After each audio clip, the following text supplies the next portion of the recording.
ক্যাডারে দাদা ওইখানে মানুষ না পশু?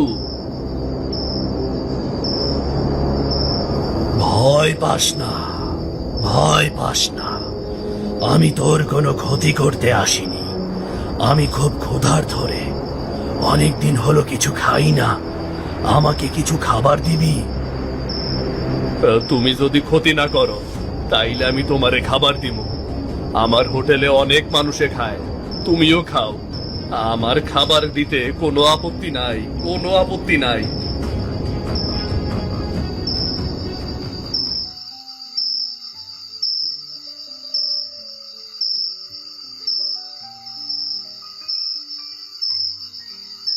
এই নাও খাও। এই নদীর মাছ নিজের হাতে ধরছি, আবার নিজের হাতেই রান্না করছি। আহ, অতুলনীয় স্বাদ। এমন স্বাদ কোনো রাজপ্রাসাদেও পাইনি আমি। তুই মানুষ হয়েও আমাদের মতো রাধিস কিভাবে? এই রান্না আমি আমার মার থেকে শিখছিলাম। আমি তো শুধু ক্ষুধার্ত মানুষদের খাওয়াই, এইটুকুই জানি। তোর এই বিনম্র মনই তোর আসল শক্তি। আমি প্রতিশ্রুতি দিচ্ছি, আমি তোর কোনো ক্ষতি হতে দেব না, কখনো না। তোর হোটেল, তোর পরিবার সব আমার আশীর্বাদে সব সময় সুরক্ষিত থাকবে। আরে আমি স্বপ্ন দেখলাম না তো, কিন্তু হাড়িটা তো খালি। তার মানে দৈত্য সত্যি আইছিল।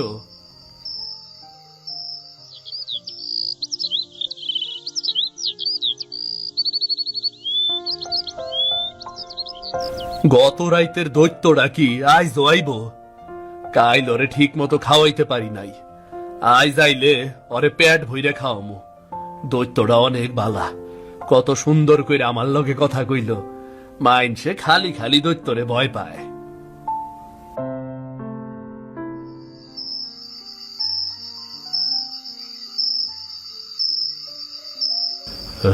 তুমি এত বড় মানুষ তো না, তাও আবার আমার খাবার খাইলা। ভয় লাগতাছে ঠিকই, কিন্তু তোমারে খাওয়াইতে পাইরা মনটা কেমন জানি শান্ত হইয়া গেল। ভয় পাস না সিধু, আমি দৈত্য ঠিকই, কিন্তু তোর মতো ভালো মানুষকে ক্ষতি করব না। তুই যে আমাকে ভয়ে তাড়িয়ে দিসনি, বরং খাবার দিচ্ছিস, এতেই তো তুই আমার বন্ধু হয়ে গেছিস রে। বন্ধু? আমি তোমার মতো দৈত্যের বন্ধু? এ কেমন কথা? আমি তো গরিব মানুষ, তোমার সঙ্গে বন্ধুত্ব করমু কেমনে? বন্ধুত্বে বড় ছোট নেই, জাতপাত নেই। তুই মন থেকে ভালো, এটাই সবচেয়ে বড় কথা। আমি বহু যুগ ধরে ঘুরি, জীবনে বহু মানুষ দেখেছি, কিন্তু তোর মতো কাউকে পাইনি আমি।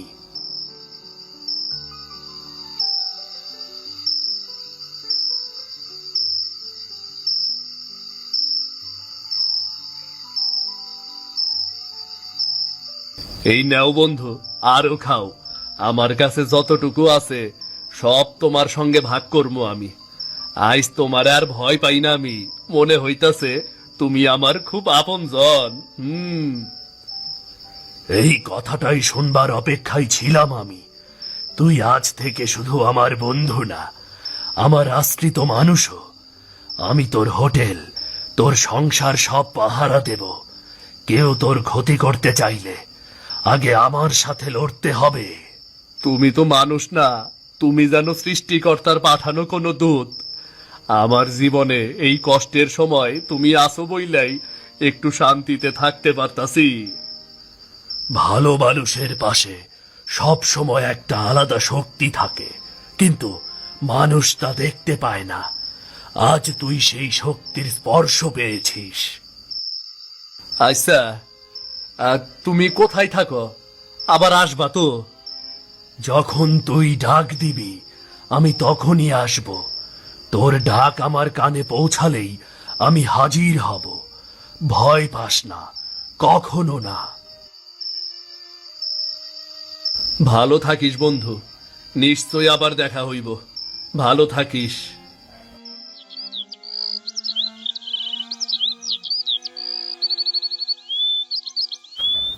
ওরে ভাই, সিধুর হোটেলে আসলে মনটা ভরে যায়।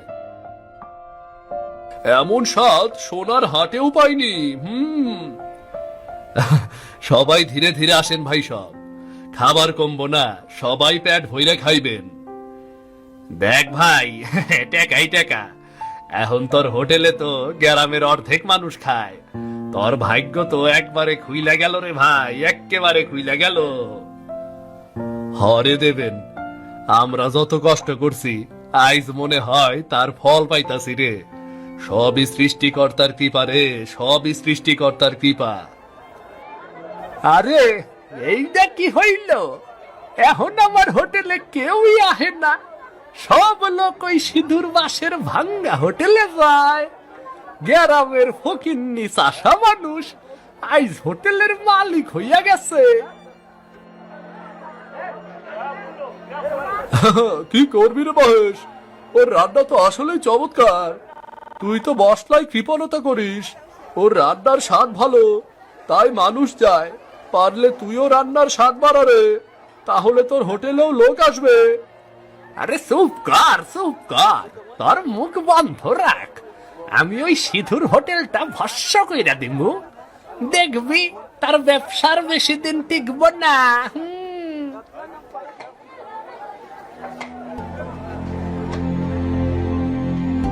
একটা কথা শুনলাম রে সিধু, পাশের গ্রামের হোটেল মালিক মহেশ নাকি তোর ওপর রাইগা গেছে। লোকজন কইতাছে সে নাকি কিছু একটা ক্ষতি করার চিন্তা করতাছে। ওর রাগ আমি বুঝিয়ে দেবেন, কিন্তু আমি তো ওর কোনো ক্ষতি করি নাই, শুধু নিজের মতো খাটতাছি, পরিশ্রম করতাছি। তুই ঠিকই করতাস, কিন্তু লোকের হিংসা বোঝা মুশকিল রে ভাই। আমি কই কি, তুই একটু সাবধান থাক। রাইতে হোটেল বন্ধ কইরা তাড়াতাড়ি বাড়ি যাইস। রাইতে তোরে পথে কোনো ক্ষতি করবার পারে, বুঝলি? ঠিক আছে রে ভাই, তোর কথা শুনবো, কিন্তু আমি তো কারো ক্ষতির কথা ভাবি না। সৃষ্টিকর্তা আছে, আমারে বিনা অপরাধে ক্ষতি করলে উনি নিশ্চয়ই বিচার করব।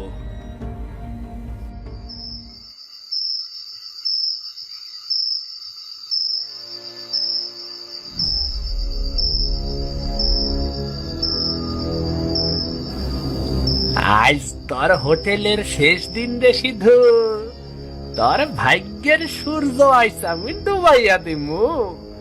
এই হোটেলটা জ্বালাইয়া ছাই হইলেই তুই বুঝবি কার সঙ্গে তুই লড়তাস।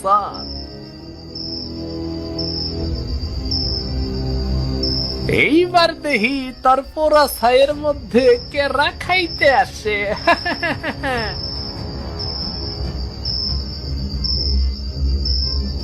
এ কি রে, বাতাস এত জোরে বাতাস হইতাছে কেন? কেডাই আছে ওইখানে? থাম শয়তান মানুষ, তুই এই ভালো মানুষের হোটেলে আগুন ধরাবি? যার ঘাম, যার পরিশ্রমে এই জায়গা করা, তার সুখে তুই ঈর্ষা করিস? কে তুই রে? তুই এইখানে কি করস? আমি তো কিচ্ছু করি নাই, আমি তো খালি। চুপ কর শয়তান, তুই অন্যায় করেছিস, শাস্তি তোকে পেতেই হবে। সিধু ভালো মানুষ, তুই তার সর্বনাশ করতে চাস, তাই আজ থেকে তুই মানুষ না, যুগ যুগ ধরে লোভের প্রতীক হয়ে থাকবি। না না না, আমারে সাইরা দাও, আমি ওরে কিছু করুম না, সাইরা দাও আমারে। এখন থেকে এই মূর্তি সিধুর হোটেল পাহারা দেবে, কেউ আর মন্দ চিন্তা নিয়ে কাছে আসতে পারবে না। তুই চিন্তা করিস না সিধু, তোর বন্ধু তোর পাশে আছে।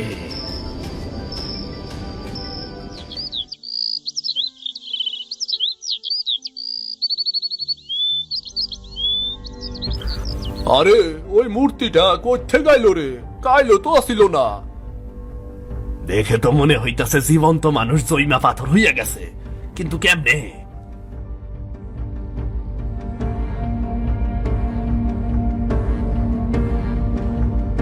এইটা কি? এই মূর্তিটা কেরা রাখলো এখানে? কাল রাইতে তো কিছুই দেখি নাই আমি। বাবা, দেখা তো মনে হইতাছে এই মানুষটা যেন ভয় পাইয়া জন্মা গেছে। কি হইছে এই মানুষটার সাথে? হায় সৃষ্টিকর্তা, রক্ষা করো। এমন মূর্তি তো আমি জীবনেও দেখি নাই। না না না না, তোমরা কেউ ভয় পাইও না। আমার মনে হয় এই মূর্তি আমাগো লাইগা আশীর্বাদ হইয়া আইছে।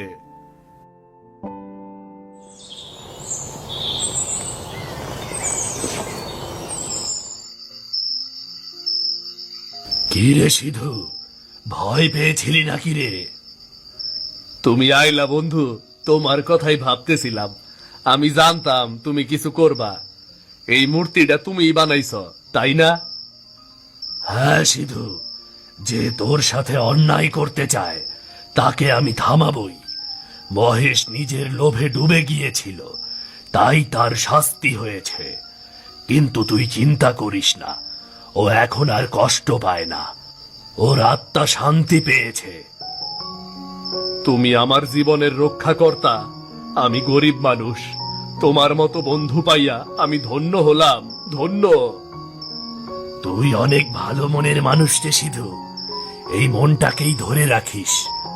তুই বিভিন্ন মানুষের মুখে হাসি ফোটাস, এটাই তোর আসল শক্তি। যে জায়গায় থাকো না কেন বন্ধু, আমাগো পরে তোমার আশীর্বাদ রাইখো।